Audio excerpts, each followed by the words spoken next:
Hey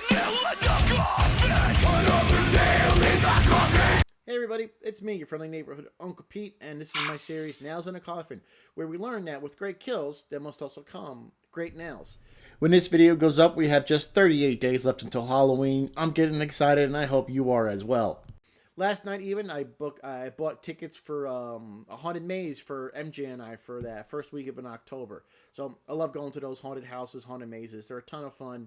Let me know if you guys enjoy that as well. Well, before we get started with Nails in a Coffin for Halloween H2O, let's take a look at the average Nails in a Coffin for the first half of the Halloween franchise.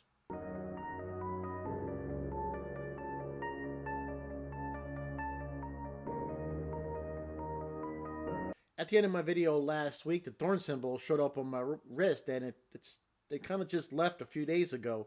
But when the thorn symbol went away, I keep hearing knocks on my doors and windows, but when I check, there's no one there. Yeah, I don't think I should worry about it. Well, we are starting a new continuity today with today's movie, Halloween H2O, which takes place 20 years after the events of Halloween and Halloween 2. In this continuity, Michael is still Laurie's brother. The movie starts off, it's October 29th, and Nurse Marion, Dr. Loomis's nurse from the first Halloween, she arrives home and she sees that someone had broken into her house. She goes next door to the neighbors to ask one of the neighbors, Jimmy, to call the police.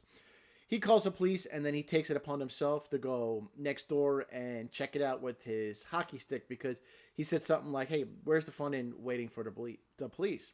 So Jimmy, he walked into Marion's house with his hockey stick, looking around. He didn't find anything other than a ransacked home office. So he goes into the kitchen. He steals some beer from the fridge.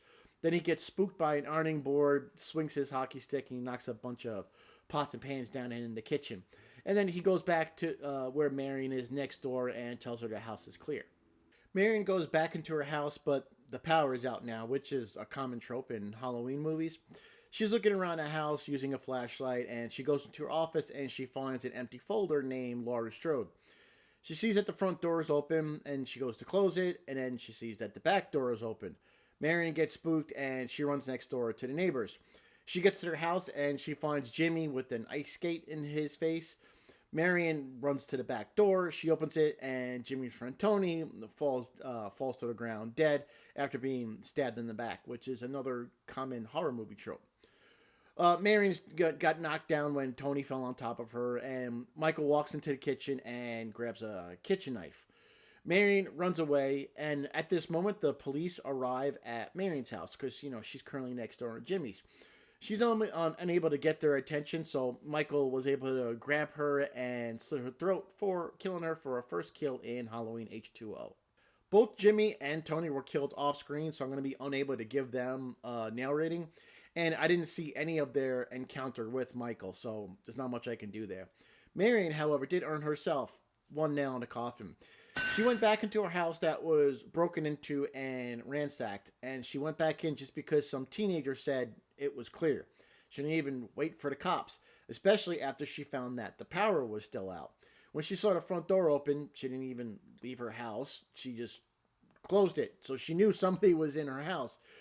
She ran next door to get help, but she found the bodies of the two kids. And Michael was walking slowly to get her. Remember, Michael doesn't move fast. So instead of running out of the house, she chose to fight Michael with a fire poker. Now, she did try and fight, and I am going to give her credit for that. But she made too many mistakes, and I think she ruined a couple of opportunities to get away from Michael. So I'm going to settle down on one nail in a coffin rating for Marion. We found out that Laurie has been in hiding for the last 20 years, and she's still suffering from PTSD from everything that she had to go through. And she's changed her name to Carrie Tate. She works at the headmistress at Hillcrest Academy, which is a private boarding school. Laurie is having a nightmare about Michael, and she wakes up screaming, bringing her teenage son into the room, John, who is played by Josh Hartnett. A little while later in the movie, Laurie catches John and his friend off campus for lunch, and they get into a fight. They have a struggling relationship. John is frustrated with his mom being so overprotective and paranoid. And, she won't let him, originally she wouldn't let him go on a screw trip to Yosemite. And it turns out that Josh's girlfriend Molly can't go on a trip for financial reasons. So their friends, Charlie and Sarah, all plan on not going on a trip and staying on campus. Their plan was to have a small private party, a small private Halloween party on an empty campus. Lori thinks, she changed her mind and said, "Hey, John, you can go on a trip to Yosemite," but she's unaware that, he's currently staying on campus. So we know that Michael now knows where Lori is, and he makes his way to Hillcrest Academy so he can finish the job that he started 20 years ago. Right now in the movie, Hillcrest Academy is deserted except for a security guard who is very cool. And the only other people at the academy are John, Charles, and their girlfriends. Lori is having dinner with her boyfriend Will, and they do live on the campus. She gets paranoid and she wants to know if John made it to Yosemite. She tries to call him, but the phone lines are down, and then she finds that John actually didn't go to Yosemite because his luggage was still in his room. There aren't too many kills in Halloween H2O, so right now Charlie, he's looking for a corkscrew because they're having their little party on the empty campus. He finds one in the kitchen, but it falls into the garbage disposal.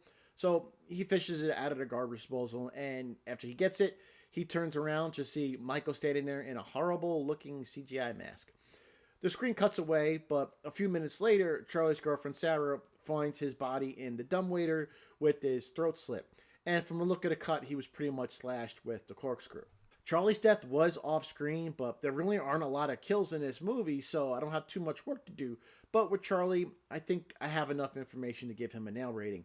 And I'm going to give Charlie 2 nails in a coffin. He had no idea who Michael was, and his reaction was as if he bumped into any stranger wearing a really weird looking mask. Imagine here that Michael grabbed the corkscrew out of Charlie's hand and then quickly slashed him across the throat, killing him. So he probably didn't have too much of a chance to do anything because Michael is extremely strong in these movies. So if anything, I'm pretty sure he did overpower Charlie, and he probably wasn't given too much of a chance to survive anyway. So for Charlie, I'm going to give him 2 nails in a coffin. Sarah, we just found out that she found her boyfriend Charlie dead. So she starts to scream as soon as she sees his dead body, and she tries to leave, but Michael is walking towards her. She jumps in the dumbwaiter with the body of her dead boyfriend still in there, and she takes it up 1 floor. As Sarah is getting into the dumbwaiter, Michael slashes her leg. So after she gets to the floor above her, she gets out of the elevator, but her dress gets snagged on something, and she can't get her leg out just yet. Michael cuts the rope, and the elevator falls on Sarah's leg, horribly breaking it. She's then dragging herself across the floor, but Michael walks into the room, steps on her neck, and just stabs her 4 times in the back, killing her. I'm going to give Sarah 3 nails in the coffin.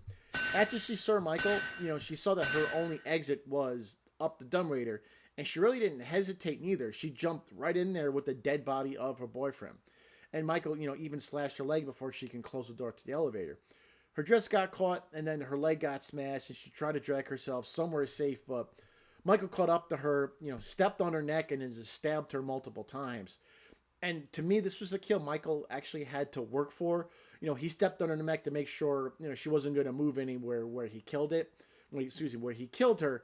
So I didn't see any decisions that she made that would lead me to give her less than 3 nails in a coffin. So, based on the kills in its Halloween franchise, I think Sarah is going to sit comfortably with 3 nails in the coffin.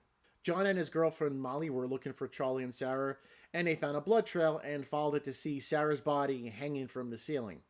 Michael appears and chases him. John and Molly ran to Lori's residence, which is on campus, and as they're trying to get into the house through this gate, Michael's trying to slash at them, but he can't get in. And before Michael can open the gate, Lori does open a door to let the kids in, and we probably pretty much get the best shot of the movie. I think the one that was in all the trailers, with Lori coming face to face with the killer that she hasn't seen in 20 years.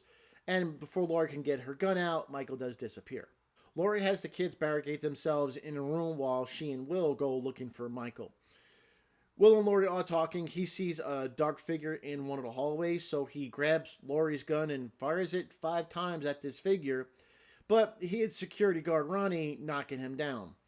Lori and Will are now kneeling over Ronnie's body, believing him to be dead. Michael walks into the hallway, stabs Will in the back, lifting him off the ground, killing him in a painful death. Will was stupid and dangerous to those around him. 1 nail in the coffin for this moron. He shot at someone without knowing who the target was. Then he lost all sense of his surroundings when he knew this wasn't Michael when he was on the floor, kneeling over Ronnie's body. His actions directly led to him getting killed, and he almost killed an innocent person, Ronnie. The guy was a moron. If he wasn't so stupid grabbing a gun, shooting at somebody who didn't even know what the, his target was, none of this stuff would have happened to Will. He's a moron. Easy, one nail in the coffin. We're already at the final climax of the film. Like I said, there aren't a lot of kills in this movie, especially ones that were on screen. So, during the final fight between Laurie and Michael, Michael was stalking her in the school's dining room. And this is a pretty cool scene where he's flipping tables over looking for his sister. Laurie was able to stab him with the flagpole. She then run upstairs to the kitchen where she just starts yeeting knives at Michael. Eventually, she was able to stab him multiple times, and he falls over a balcony, crashing to the floor below, breaking through a table. She goes downstairs and she pulls a knife out of Michael's chest, but before she could finish the job, Ronnie stops her, saying, it's okay, he's dead, he's dead. The police finally arrive, and now Ronnie and Laurie's wounds are being tended to by paramedics. The coroners take the body bag with Michael's body in it, and they load it into the coroner's van. And yet, he's still wearing his mask. Doesn't make any sense. Laurie sees this, and she steals a cop's gun, and then she steals the coroner's van with Michael in it, and she drives off at high speed going down this winding mountain road. She really wants to make sure that he's dead. The body bag starts to open, and Michael climbs out. When Laurie sees this, she slams on the brake, sending Michael flying through the windshield on the road. He's on the road. He slowly stands up. Laurie slams into him again with the van. Michael's on the hood. The van crashes and goes down this hill. Laurie's ejected from the van, and then after the van crashes, Michael is pinned between the van and a tree. Laurie is looking at this. She has an axe in her hands, and she goes over to Michael. They reach for each other's hands, and kind of, a tender moment, I guess they were going for, or something. But Laurie takes the axe and decapitates Michael. We find out in Halloween Resurrection that it was not Michael, but a paramedic that he had injured, but we're going to discuss that next week. I wasn't sure if I should count this as a Michael death or the paramedic's death, but since I am covering Halloween Resurrection, crap movie, next week I am going to consider it canon that this was the paramedic, and I'm going to give him one nail in the coffin. He had opportunity to take the mask off his head. There was no reason why he didn't. Just bad writing on why they would load Michael's body into the body bag with the mask still on. Doesn't make any sense. There's no reason why the paramedic couldn't take the mask off his head. He had multiple opportunities when he first got out of the body bag, and then even after he was pinned between the van and the tree. Yeah, he was injured, but you even see him put his hands to his head like, oh, I'm wearing a mask, but he couldn't take it off. He's just reaching out. Doesn't make any sense. So for this poor writing, the poor retcon for Halloween Resurrection, it all led to the paramedic getting one nail in the coffin. There we go, ladies and gentlemen. Those are all my nails in a coffin for Halloween H2O. Here's a summary of all the nails I've awarded. And here's a look at the average nails in a coffin for the first 7 movies in the Halloween franchise.